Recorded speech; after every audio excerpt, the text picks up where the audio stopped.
The holidays can become really stressful fast, and for some, toxic relationships present their own unique challenges at this time of year. The founder of Stronger Than Before, Sonni, joins us now with some tips on how to navigate them. And yeah, for people in a healthy relationship, holidays can be stressful. Oh yeah. If you're not in a healthy relationship, what kind of extra hurdles are kind of added on here? The holidays is one of those times of year where there's so much pressure, like you said, just generally. And somebody who's abusive will actually exploit that, and they'll make things more difficult. They'll try to isolate you. They'll try to, manage your feelings, ramp up your stress, ramp up your emotions, either ruin holiday traditions or even sort of force holiday traditions on you and make it be exactly perfect. And if it's not, you're in trouble, or making it difficult for your family to come over, making it difficult for the kids.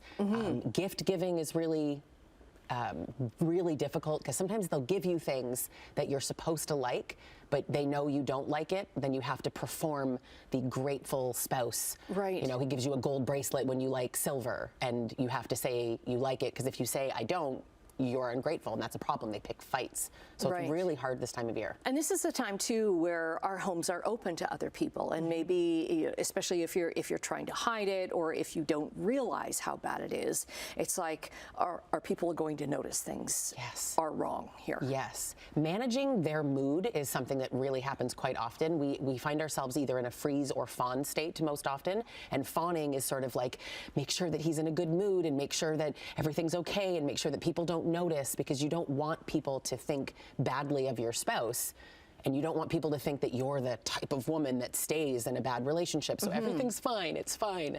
And really, it's not fine. You're screaming inside. Right.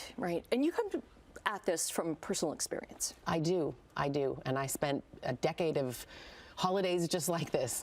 It's really, really hard. And I think the biggest thing is that people don't know that they're in an abusive or toxic relationship. You think he's in a bad mood, or you think, I can get through this, it isn't so bad, or he's just angry, or he's just traumatized, or an avoidant attachment, or whatever. But we make all these excuses, and we're just trying to get through difficulties. But a lot of women also say, like, okay, January I'm going to leave, I just have to get through one more holiday. Yes. But then you have to get through Easter, and then you have birthday plans and summer plans, and then suddenly Thanksgiving and next year, and you just put it off and off. Yeah, and especially if you have kids, like, how could I leave right before Christmas? What's going to happen?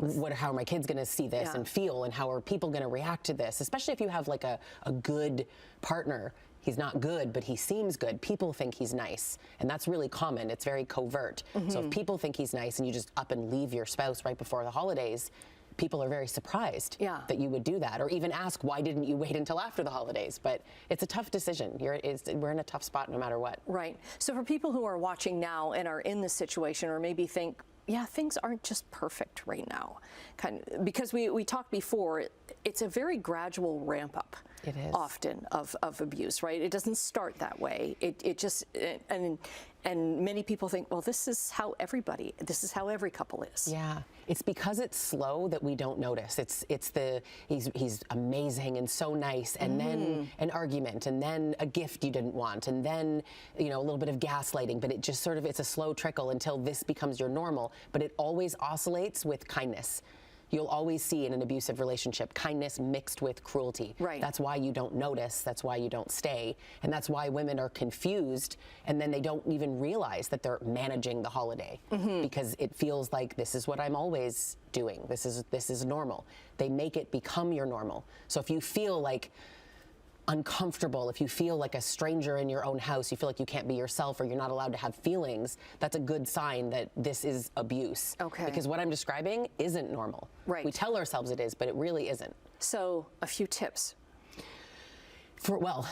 Leave would be my best tip, but I tell you, that's unbelievably hard, obviously, right? So other tips, if you're still there, I would say really being able to kind of set some boundaries. And a lot of people will say you can't with someone who's abusive. True in the sense that you may not have the freedom to enforce full consequences, but even things like, take 2 minutes to yourself in the bathroom or the pantry or the car. Just take 2 minutes and literally breathe deep. Get some nervous system regulation to be able to go back into this environment and these types of conversations.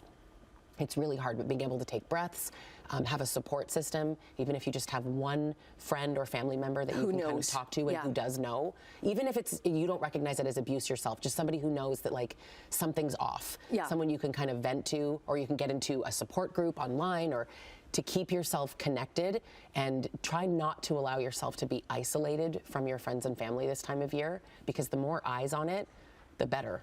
Okay.